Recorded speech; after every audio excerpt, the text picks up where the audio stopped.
Вечерва на социјалните мрежи се појави предупредување за наводен нов парацетамол кој е поштен во употреба, а во кој се наоѓа смртоносен вирус и е поставена слика од истиот.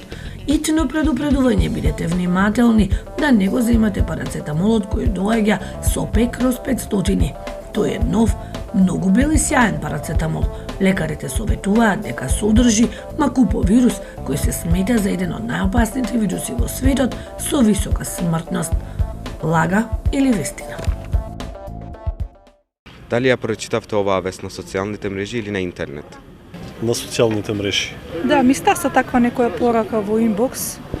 Ја прочитав бидејќи беше доста застапена и циркулираше по сите социјални медиуми. Дали поверувавте во оваа вест? Јас лично не, бидејќи долго време работев во медиуми и толку долги години сум во тие води што веќе на некој начин научив да ги филтрирам тие податоци. Јас да ви кажам искрено, во сите вести не верувам. Посебно кога се работи за лекарства, се консултирам со мојот матичен лекар, така да никогаш не земам лекови без консултација од лекар. Искрено не. Што предизвикува оваа вест кај вас како граѓанин?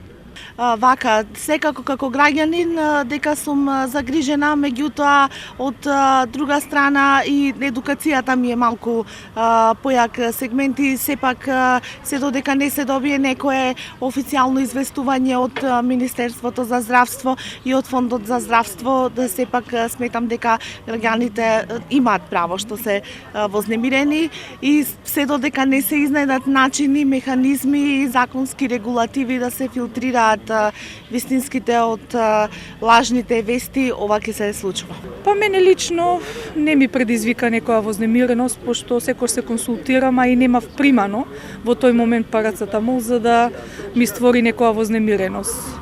Дали може би ја споделивте оваа вест на социјалните мрежи или дали ја видовте кај некој пријател да е споделена? Да, ја коментиравме, меѓутоа Facebook е отворена социјална мрежа за која што се уште нема законска регулатива како за ниедна друга социјална мрежа, така што никој не може да ги спречи граѓаните нити да споделуваат, ниту пак да веруваат или да не веруваат во сето на кој што го читаат на социјалните медиуми. Па имаше нешто, гледав на зидот на Facebook, обично така ги објавуваат. Дали ја коментиравте оваа вест со вашите пријатели? Не, бидејќи претпоставив дека е лажна вест. Не, воопшто не и придадов многу значење, искрено.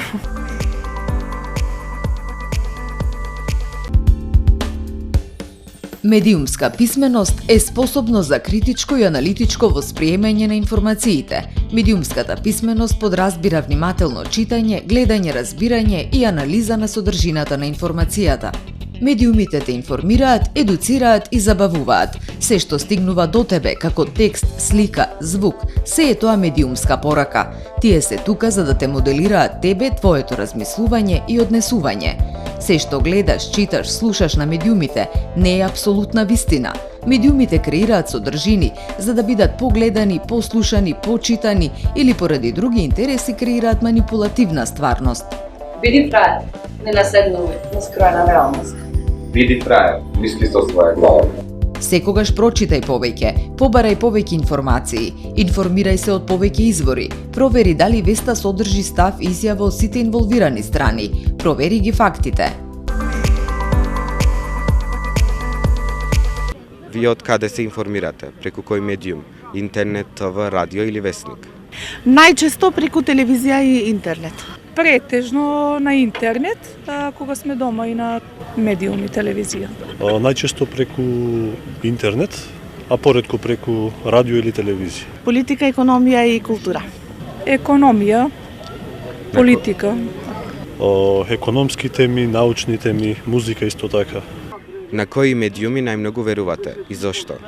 Сепак верувам се уште на традиционалните медиуми каде што работат новинари кои што сепак горе-долу се уште веруваат во некои постулати, истражуваат и така натаму и се трудат објективно и професионално да ги пренесат сториите до граѓаните.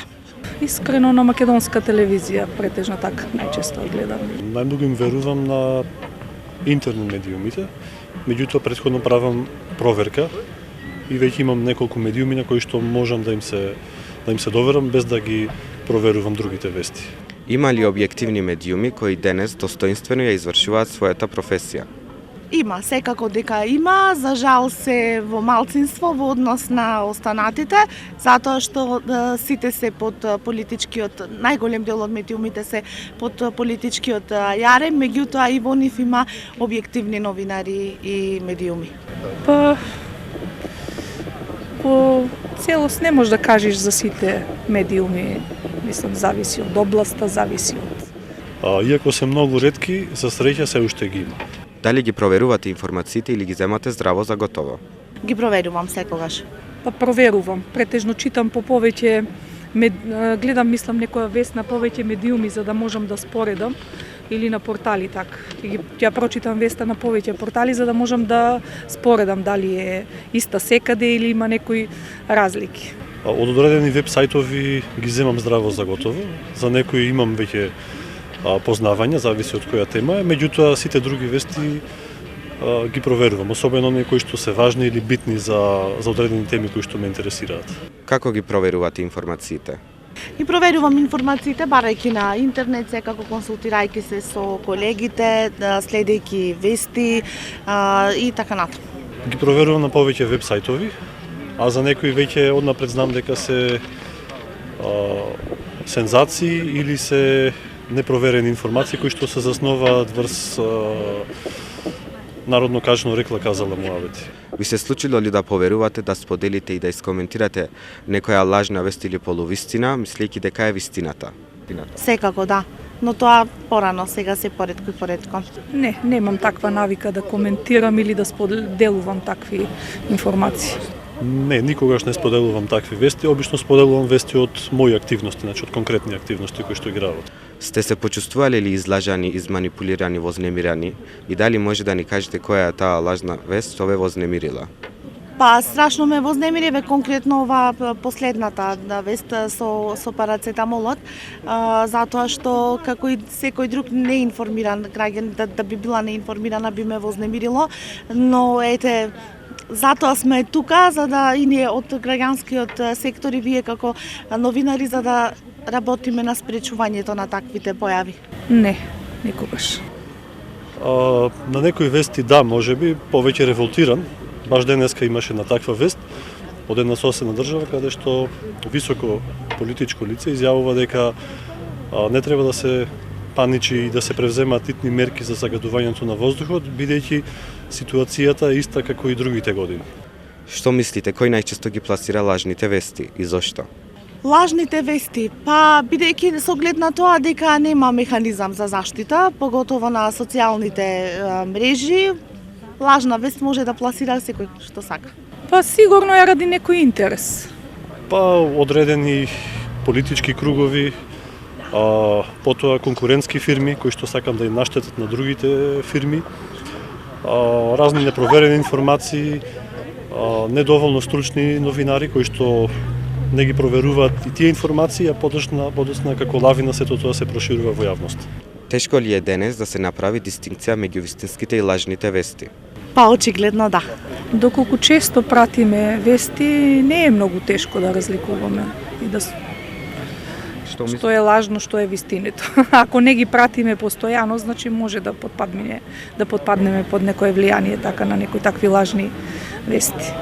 Зависи за кои вести се однесува, меѓутоа за некои вести е очигледно дека се многу сензационалистички напишани, додека другите вести пак се резултат на нарачани од нарачани уредници или од нарачани спонзори. Што мислите за воведување на предмет медиумска писменост во образованието? Апсолутно потребно и комплетно го поддржувам предлогот. Па јас мислам дека посебно како таков предмет нема потреба, но децата нели сега сите се информираат преку интернет, повеќе се на интернет, па по мене би било добро во предметот информатика да се воведи некој така дел за едукација на младите. Што мислите за овој наш проект преку кој ние се обидуваме да ги едуцираме граѓаните за лажните вести и да го подигнеме нивото? Проектот е одличен и е полн погодок токму во ова време, кога имаме наплив на огромен број медиуми кои што пласираат разни вести кои што не се релевантни и сметам дека овој проект треба да има еден вид веб страница на која што вие ќе ги разоткривате, расветлувате сите оние лажни вести и на оние кои што не проверуваат, ќе им се расветли кои новинари или кои веб страници или медиуми се објективни. Па добар проект е во секој случај. Дали вие како невладини сте имали ли вакви или слични проекти? Ова е прв проект во кој што јас учествувам и мојата невладина организација, така што и ова е еден пионерски чекор за нас, меѓутоа добро е тоа што нема да застанеме, да извлековме позитивни искуства и ќе продолжиме и понатаму со имплементирање на вакви слични проекти. Ние лично не сме имали такви проекти. Слични активности во склоп на проекти сме имале, да, преку испитување на јавното мислење околу некои проблеми со животна средина, околу некои начини на живот на луѓето во одредени предели, каде што добиваме објективни резултати и гласот на народот е она всушност што треба да не движи напред.